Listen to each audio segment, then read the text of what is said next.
Nawala ang angkas ng Chinese Taipei matapos silang paasahin ng Pilipinas sa isang epic 5-set thriller sa semifinals match ng 2025 AVC Nations Cup. Reverse sweep denied as Team Philippines overcomes Taipei in 5 sets, 25-17, 25-21, 18-25, 15-25, 15-12. Off to a good start ang Pilipinas sa set 1 matapos magpakita ng solidong depensa sa net. Nagpaulan ng offensive blocks si Bella Belen with 4 early denials kaya naman agad na pa-timeout ang Chinese Taipei. Nang umabot sa 7 points ang lead ng Pilipinas, unti-unting nakabawi ang Chinese Taipei forcing Coach De Brito to call a timeout. Pero muling umalagwa ang Alas Pilipinas sa mid-part ng set. Credits to Bella's offensive outputs and back row defense. Di rin nagpatinag ang NU teammate niyang si Solomon as she delivered back-to-back attacks to seal the set, 25-17. Same as set 1, maagang lumamang ang Alas sa set 2. Pinakitaan pa ni Gia ang mga Vietnamese nitong napakanipis na 1-2 play.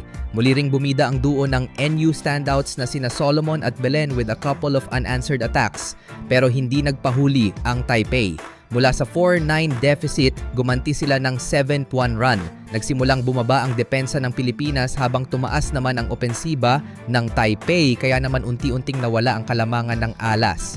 Sa gitna ng momentum shift, Sharma stepped up with her sharp serves na muling nagbigay ng kalamangan sa Pilipinas, 13-12. Muling pumalag ang Taipei but their crucial unforced errors build the momentum for the Philippines. Sa huling bahagi ng set, nag-regroup ang Chinese Taipei dahilan para muling makadikit sa mga Pinay.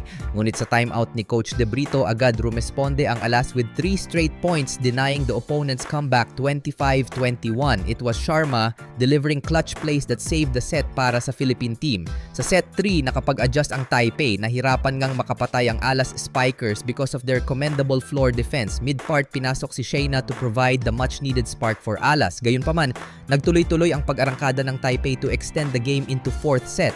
Nawala ang composure ng Pinas sa 4th at bigong masolusyunan ang matibay na depensa ng Taipei. Kung akala ng Taipei nasa kamay na nila ang panalo, pues nagkakamali sila dahil muling nabuhay ang Pinas sa deciding set.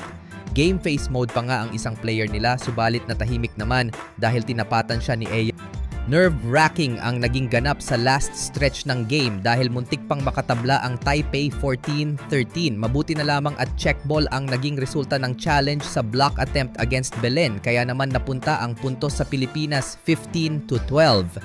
Dahil dyan, pasok na sa finals ang Alas kung saan makakalaban nila ang Vietnam.